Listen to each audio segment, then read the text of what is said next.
kroz kvalifikacije Lige šampiona do same Lige šampiona.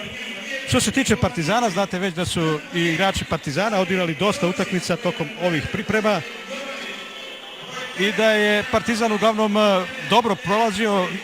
Posljednji poraz su tek doživjeli na svom terenu protiv domaćeg ligaša Jagodine. Sve ostalo bilo je sasvim korektno. Ali sama utakmica koju je Partizan odigrao protiv Škendije u Beogradu pokazuje da je Partizan spremno ušao u novu sezonu i nadamo se da će u večerašnjem duelu protiv maksimalno angažovanog domaćeg šampiona Partizan pokazati da mu je forma u usponu. Pravdu će deliti sudije iz Rumunije, glavni arbitar je Ovidiu Alin Hategan, prvi pomoćnik je Zoltan Sekelji, a drugi Oktavijan Sovred. Vidite sada i na vašim ekranima sastave dve ekipe.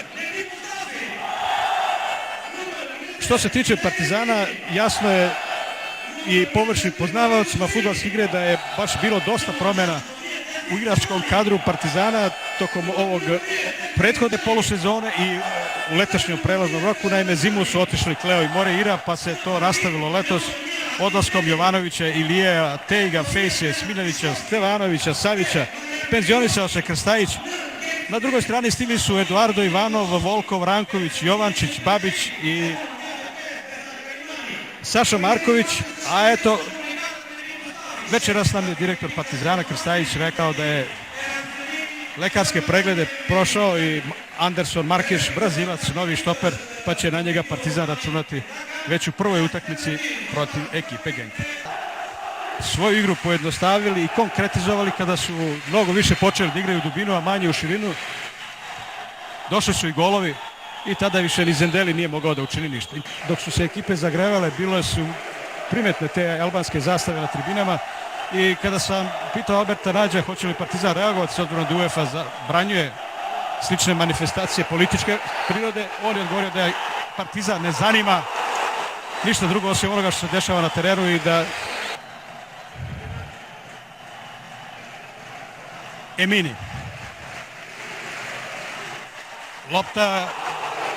Lopta je išla u bliži ugao, mislim da je Emini želeo da centrira, ali udarac iz ugla izvešće Mustafi. Opasno je, šutirao je tamo Arena Filip II Makedonski. Još nisu svi radovi završeni. Evo sada šanse Pasani i promašio je. Izbacuje sada Selmani. Hasani. Ovog puta nije nadmudrio Rankovića. Emini. Dobro proigravanje. Evo šanse Selmani i promašanje. Previše grešaka napravili su igrači Partizana u dosadašnjem toku utakmice. Emini i Hasani, lep dupli pas. Evo Eminija, ulazi u kazneni prostor. Emini gađa kontra ugao i promašuje.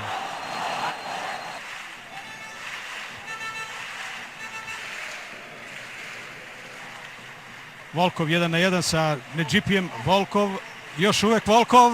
Evo šanse i kakav promašaj. Osvaja loptu Ivanov. Greši sada Radišević. Aksentijević. Dobra lopta Aksentijevića. Proće ona pored Nikitovića. Evo sada Jovančić. Evo šanse za Partizan. Jovančić i gol! 67. minut. Tako se rešavaju situacije 1 na 1. Sjećate se kada je ušao u Beogradu, posle samo 30 sekundi posle njegovog centra šuta Beriša je postigao autogol i 4. gol za Partizan.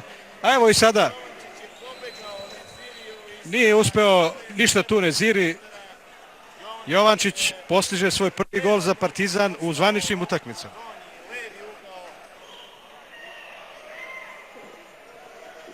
Ubio u pojam, da tako kažem, fudbalere Škendije. Evo Ninkovića, sjajan prodor i odličan udarac. Igra bez rizika, izbacuje loptu, ne filozofira, kako bi se to reklo. Ako treba, izbacuje u aut. Najvažnije je da je ona što dalje od gola Partizana. Pokušao je sada Mustafi I ovo je najopasnija pretnja domaćih u nastavku utakmice. Ninković. I žuti karton za Hisenija, crveni. On je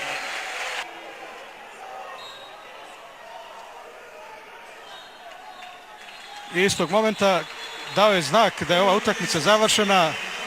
Sudija iz Rumunije, dakle, kao i u Beogradu, dva različita poluvremena kada je Partizan u pitanju i njegovo izdanje. Prvo poluvreme bledo, u nastavku nešto bolja igra Partizana, nešto organizovanija, odbrana je delovala skoncentrisanije, igrači na sredini terena su malo zbili redove, da tako kažem, i posle toga je Partizan ipak uspeo da stvori u drugom poluvremenu nekoliko šansi. Šćepović 2 puta, Ninković i konačno Jovančić u 67. minutu je jednu sjajnu loptu iskoristio i postigao pobedonosni gol.